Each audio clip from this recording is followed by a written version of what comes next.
চলতি বছর অর্থনীতিতে যৌথভাবে নোবেল পুরস্কার পেলেন ৩ খ্যাতিনামা অর্থনীতিবিদ। তারা হলেন মার্কিন ইসরায়েলি জোয়েল মোকির, ফ্রান্সের ফিলিপ আজিও এবং কানাডার পিটার হুয়েট।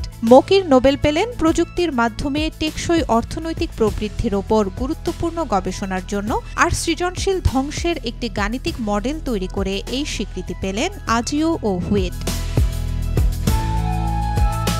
পুরস্কারের মূল্যমান ১২ লাখ মার্কিন ডলার, যার অর্ধেক পেয়েছেন জোয়েল মোকির। তিনি তার গবেষণায় দেখিয়েছেন প্রযুক্তিগত অগ্রগতি কিভাবে টেকসই প্রবৃদ্ধির ভিত্তি তৈরি করে এবং তা ইতিহাসের কোন পর্যায়ে নিয়মিত হতে শুরু করে। বাকি অর্ধেক ভাগাভাগি করেছেন আজিও ও হুয়েট। তারা সৃজনশীল বিনাশতত্ত্বের মাধ্যমে দেখিয়েছেন নতুন উদ্ভাবন যখন বাজারে আসে তখন পুরনো পণ্য ও প্রযুক্তি ধীরে ধীরে বিলুপ্ত হয়ে যায় এবং এর মধ্য দিয়েই গড়ে ওঠে একটি টেকসই প্রবৃদ্ধির পথ। নোবেল কমিটি জানায়, এই গবেষণা মনে করিয়ে দেয় অর্থনৈতিক প্রবৃদ্ধি কখনোই নিশ্চিত বা স্বয়ংক্রিয় নয়। তাই এর ধারাবাহিকতা ধরে রাখতে সম্ভাব্য বাধাগুলো চিহ্নিত করে তা মোকাবেলা করাই জরুরি।